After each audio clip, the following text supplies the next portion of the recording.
Today was our granddaughter's 7th birthday party, and my husband and I had been invited to a fancy restaurant. However, something seemed off with the waitress bringing the food.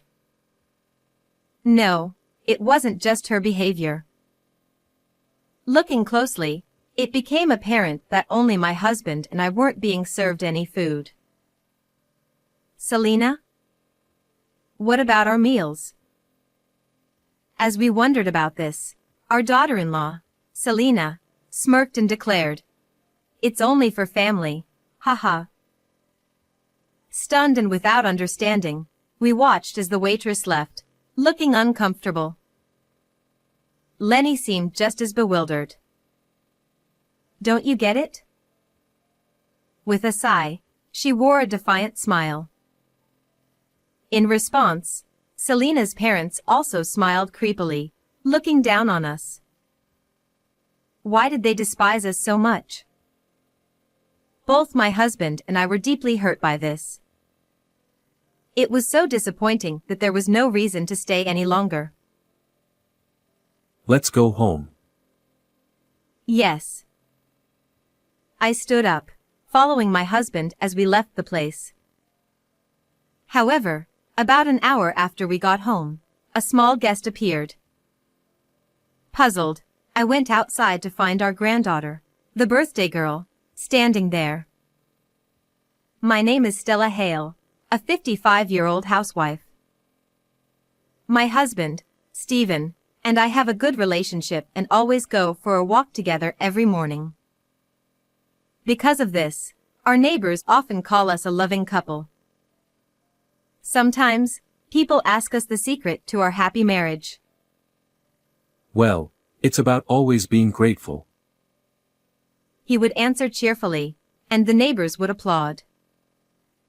Standing beside him, I would feel proud and nod in agreement. We have one son named Lenny. Like his father, he has a gentle demeanor and is well regarded for his good nature. After graduating from university, he joined a large trading company and did well. Things are going smoothly. I'm eating well, so don't worry. He would say with a laugh over the phone, and a few years later, he said he wanted to introduce someone to us. The person who appeared before us was a petite, charming woman. This is Selena. Nice to meet you, I'm Lenny's girlfriend. With her clear, bright eyes, she looked directly at us. Lenny had met her at a hobby group gathering. Selena smiled throughout the conversation, making a good impression. Believing they would do well together, my husband and I blessed the two of them. The couple got married, and the following year, a baby girl named Camilla was born. Watching our first grandchild grow was truly joyous, and after every video call, I couldn't wait for the next one. What should we get her for her next birthday? Her birthday. Didn't we just give her a gift recently? I just want to prepare in advance. I was excited, while Stephen seemed slightly exasperated. But Selena seemed unhappy again today. Indeed, she had worn a friendly smile when we first met. But since then, she always seemed to have a sour expression. I didn't recall doing anything wrong. While I understood she might dislike meeting her mother-in-law, her blatant attitude was disheartening. Moreover, she subtly looked down on my husband and me. Lenny worked at a prominent international trading company in the city and occasionally went on overseas business trips. In contrast, we lived in the countryside, growing our own food and leading a simple life, which might appear humble to outsiders. "Stella, you live such a shabby life," she had once said, looking down on us. But my husband and I never thought our lives were shabby. You might see it that way. I smiled, brushing it off. After all, everyone has different values. Lenny didn't know about this, I didn't want to speak ill of the person my son chose, and there was no need to reprimand her. When I brushed it off, Selina started looking down on us even more. I didn't understand what drove her to act this way, but it made me sad sometimes. On the other hand, Camilla was different. When she was about to graduate from kindergarten, she once called to thank me for a picture book I sent her. Grandma, thank you for the book the other day. Her childlike gratitude made me feel her growth and almost brought tears to my eyes. You're welcome. Read it a lot. Camilla was gentle and kind to everyone. She got along well with me and Stephen. But Selina didn't seem to like this, and that day's call ended quickly. Camilla, you have your lesson. Time to end the call. Camilla had little time to play, being involved in extracurricular activities like English classes, swimming, and piano lessons. Selina wouldn't allow her to have much free time. Camilla, do you enjoy your lessons? Once, when they visited, I asked her this while Lenny and Selina were out. Every day is so busy, it's hard. I remember being shocked by her response. A child of only 5 or so spoke like an adult. Perhaps that's why she seemed to relish the freedom when visiting us in the countryside. The lack of free playtime was probably stressful for her. When Camilla turned 7, we were invited to her birthday party by Selina. The venue was a fancy restaurant famous for its fish dishes. The room we were shown to had a black-themed table and chairs, with chic wall decorations. At the table, Selina's parents sat neatly dressed, backs straight, seemingly oblivious to our presence. Despite our arrival, they remained still, a tense atmosphere lingering. Lenny and his family arrived late, completing the group. Once everyone was present, the waitress started bringing out the food. But after a while, she seemed to check something with Selina. Only our meals were missing. Selina? What about our meals? As we wondered about this, she smirked and declared, "This is only for family, haha." Instantly, Selina's parents burst into laughter. Stunned and without understanding, we watched as the waitress left, looking uncomfortable. Lenny seemed just as bewildered. Ignoring him, Selina stood up and addressed everyone with her bright eyes. "Thank you all for gathering here today for our daughter." She bowed gracefully, and her parents applauded. She continued, "Our daughter has turned 7. It's a milestone, so I want to clarify family relations." Selina. What do you mean by clarify? She ignored Lenny's question and turned to us, speaking coldly. "I have a request for Stella and Stephen." "A request?" What are you talking about? "I want you to cut ties with Lenny and separate from us." We were speechless. What is she talking about? She explained that the reason she invited us today was to tell us this. In response, Lenny was outraged. He stood up with a clatter, speaking in an angry voice. Selina. I wasn't told any of this. What did my parents do? Lenny, please calm down. You're scaring Camilla. He glanced at Camilla next to Selina, who was looking at him with frightened eyes. Noticing this, he managed to suppress his anger and sat down quietly. But now my husband wouldn't stay silent.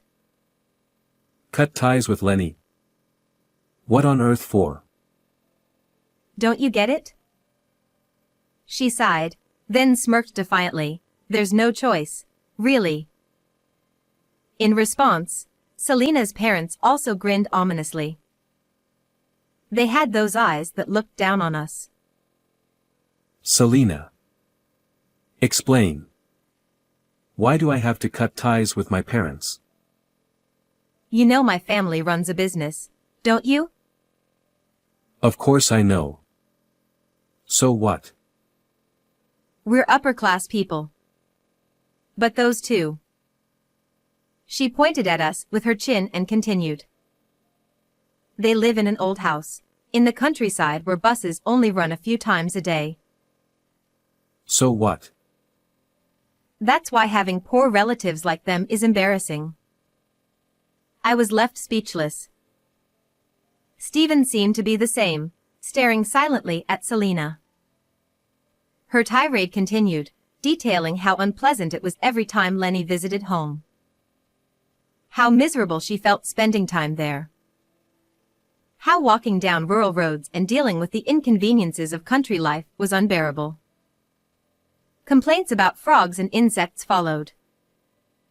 Finally, she brought up Camilla, lamenting the lack of a piano and an environment suitable for her lessons. She even claimed that living there would surely delay Camilla's development.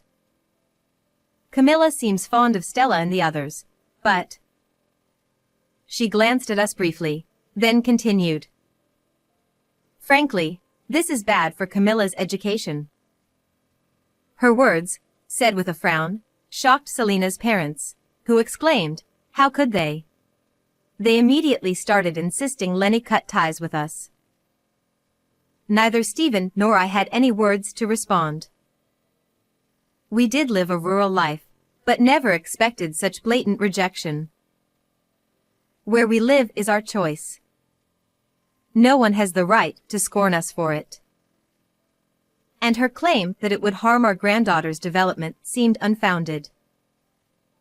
Memories of days spent with Camilla flashed through my mind. Whenever she visited, she played freely.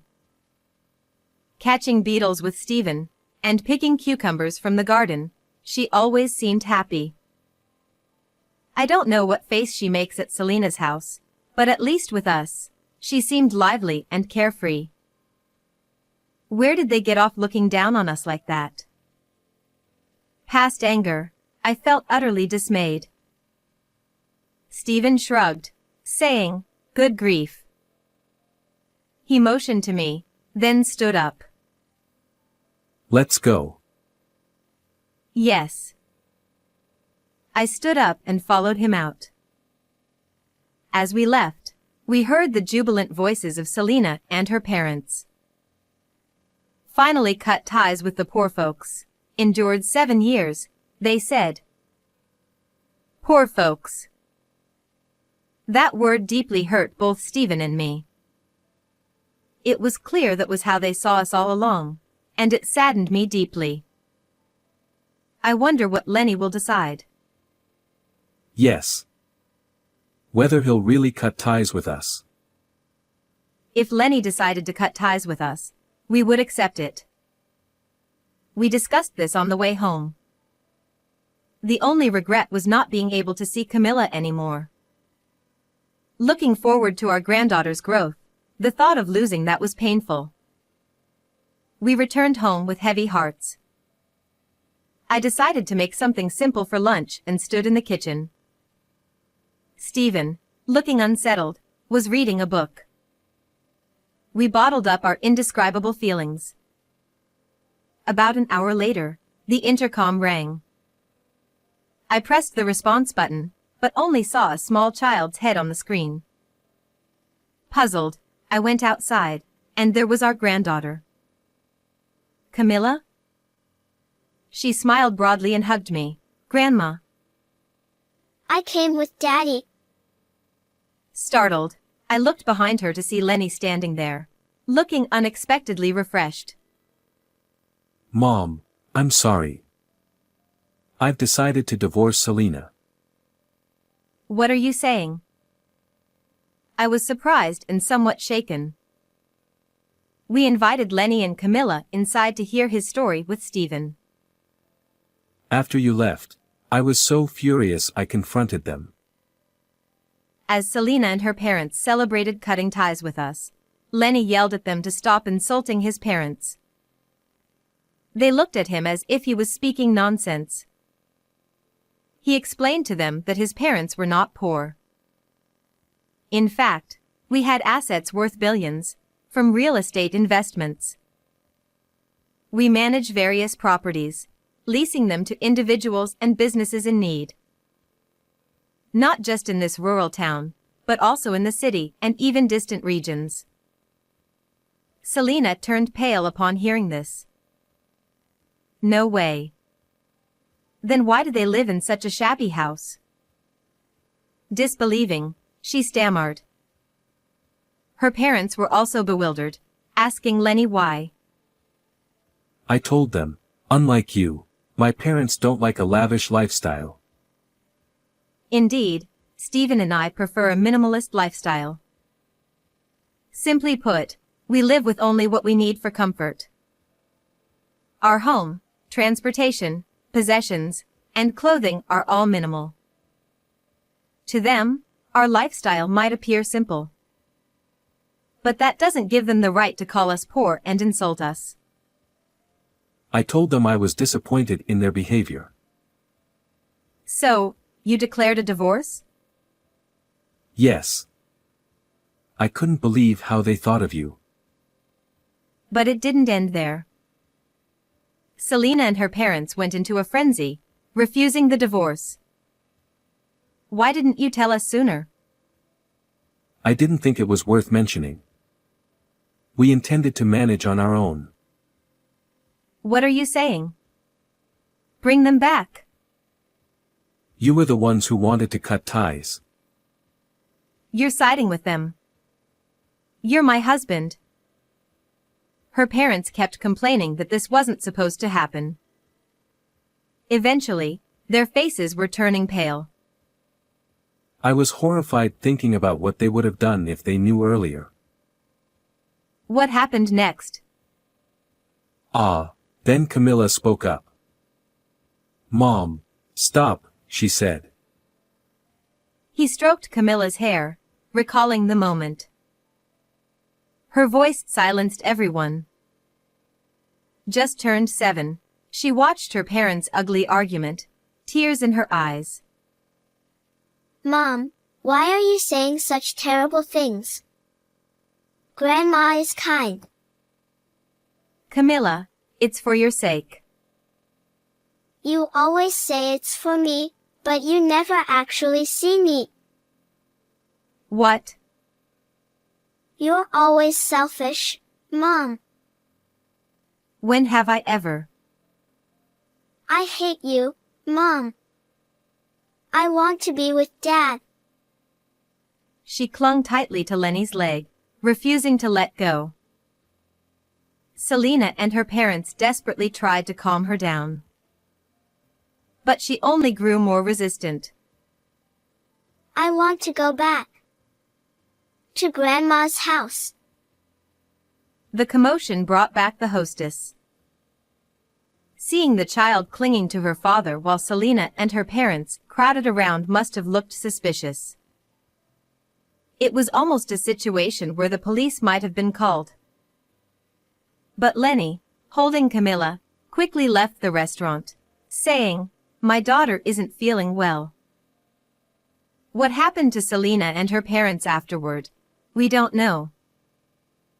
On the way to this house, my granddaughter revealed an unexpected truth to her father. Her mom, Selena, was forcing her into lessons and planning to increase them even more. Both Stephen and I were shocked. Even for gifted education, that would be too much for Camilla's body to handle. With tears welling up in her eyes, she looked down and said nothing. She must have been suffering under Selena's educational policies. From that day, the two of them started living in this old house. As we gathered their clothes, bedding, and other necessities, several days had already passed. We thought we wouldn't see Selena and her family again, but unexpectedly, they suddenly visited. Everyone gathered in the living room, and I sensed something was off with Selena and her family's desperate expressions. There was none of the composure they had last time we met. "We're here to ask you to withdraw the divorce from Lenny." She began with this and started explaining their current situation. Their business was failing, and their finances were in dire straits. Yet, they were still spending money to maintain their affluent lifestyle.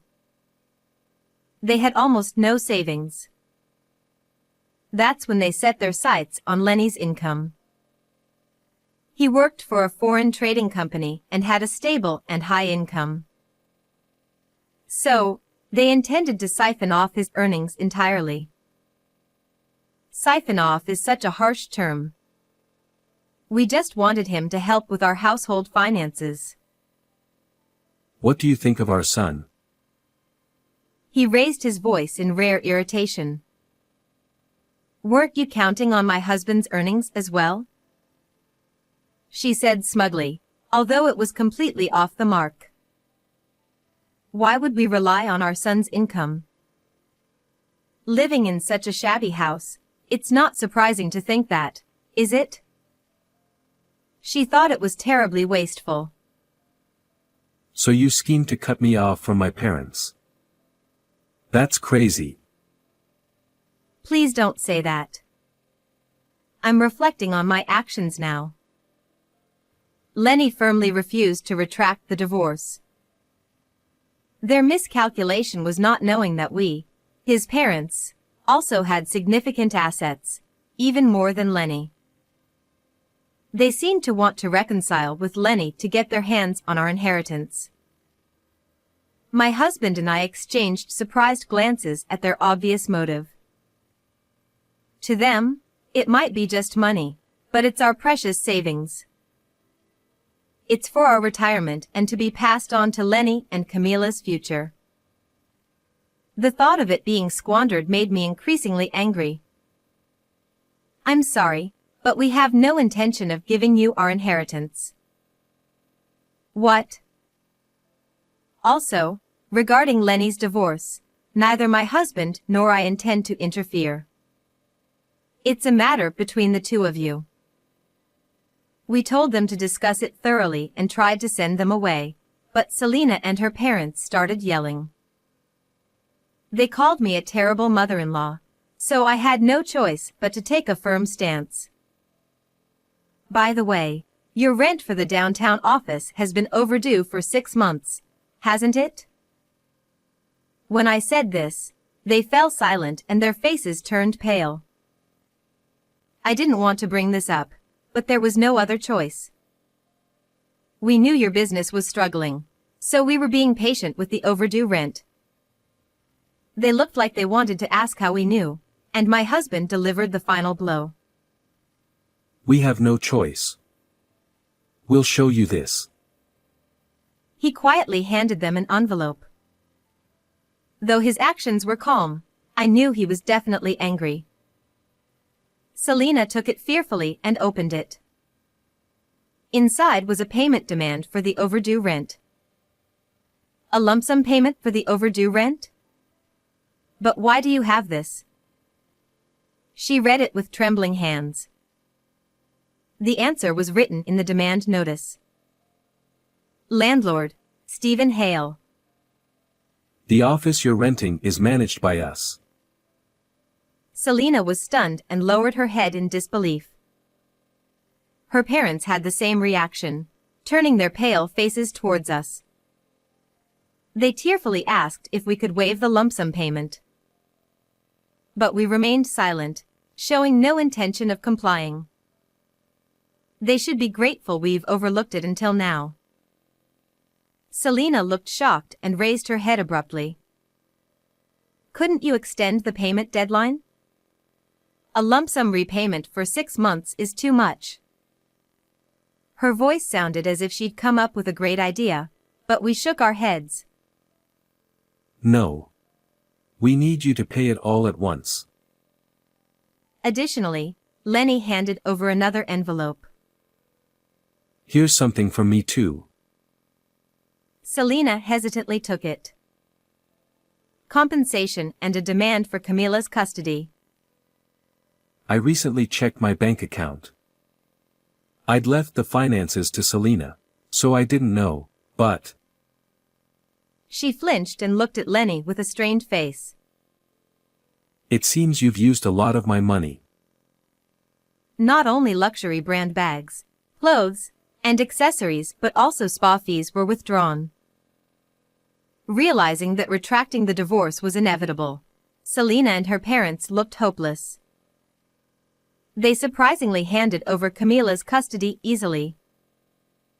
Whether it was for Camila's sake or because they were shocked to be called poor by those they had despised as poor was unclear. Without saying anything further, they left in a daze. A week after Selena's unexpected visit, the overdue office rent was paid in full. We didn't know where they got the money, but it didn't matter. Also, the compensation to Lenny was paid about a month later. Selena sent Lenny a message saying she wanted to talk again, but... What's there to discuss now? This is absurd. Enraged, my son blocked her messages and decided to communicate through a lawyer. Later, we heard from the neighbors that Selena's family had gone completely bankrupt. Right after hearing this, they contacted us about vacating the office. They must have judged that continuing the business was impossible. After completing the cancellation procedures, Selena fled.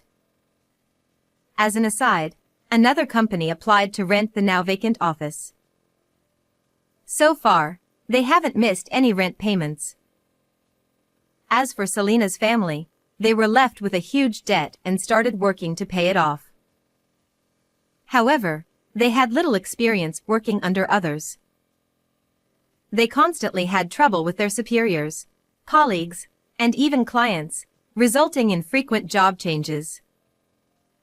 Unless they change their haughty attitude, this will likely continue. After the divorce was finalized, Selena contacted Lenny again. Give Camila back. What was she thinking? Stephen saw through her intentions. She probably wants to demand child support. What a disgraceful lot they are. Well, whether to comply or not depends on Camila. When we asked our granddaughter, she shook her head. No. I want to stay with Dad and in this house. We respected her wishes and replied to Selena that we could not comply. Afterward, Selena's family sold their house and moved into a cheap apartment. The apartment wasn't managed by us but by a real estate investor friend. Recently, we heard from him that the family was constantly fighting and causing trouble for their neighbors.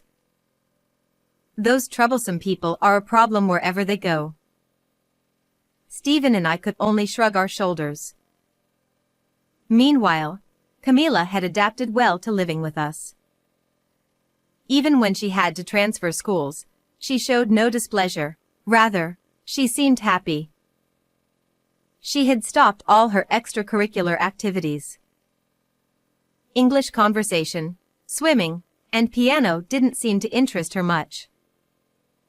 She started spending more time with her new friends. A little before summer, she said something surprising. Grandma, I want to join the Girl Scouts. Girl Scouts? Yeah. My friends from class invited me. It seems her 3 close friends in class were members of the Girl Scouts. They even had a program she could try on Sundays. Although she had said she didn't want to do any more extracurricular activities, now she was taking a step forward. This made me very happy, and I decided to support her. When I told Stephen, he felt the same way. That's great. Let Camila do what she wants. Thank you, Grandma, Grandpa. Camila jumped for joy, but Lenny interrupted. Wait a minute. You'll need a guardian to accompany you at first. I'll go with you. Camila's face lit up even more at his words. She seems to be smiling more than ever. And I feel like I hear thank you from her more often. Who could have influenced her like this? Who knows? We exchanged glances, savoring our happiness and laughing together. How did you like today's story? Don't forget to subscribe to our channel. See you in the next video.